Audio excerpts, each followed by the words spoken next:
There I was, standing alone on the rooftop, the city lights below a blurred sea of yellow and white, when the call came. It was the kind of call that changes everything, a gut-wrenching confirmation of my worst fear. My heart shattered as I learned that my best friend, the one person who always believed in me, had passed away in a tragic accident. The weight of the world seemed to crush me, burying me in a darkness I had never known. That night, the stars seemed dim, and I felt like a lost ship adrift in a stormy sea. In the days that followed, I was a ghost, moving through life in a fog of grief and disbelief.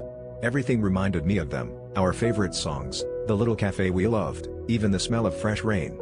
I was drowning in sorrow, and it felt like the darkness would consume me entirely. But in the quiet moments, a small voice whispered within, urging me to honor their memory by living the life they always saw for me. It was a spark, tiny and frail, that slowly began to ignite a fire within. I started small, focusing on the things that once brought me joy. I picked up the paintbrush I'd abandoned, letting colors flow like emotions onto the canvas. Each stroke was a battle against the despair, and each completed piece a victory. For the first time in weeks, I felt a glimmer of hope.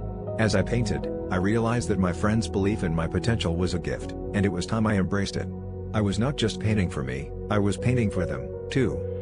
Months later, I stood in a gallery surrounded by my work, the walls vibrant with color and life.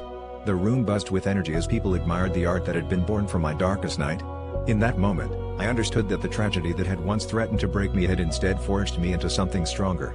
I had become the brightest star in my own sky, shining not in spite of the darkness, but because of it.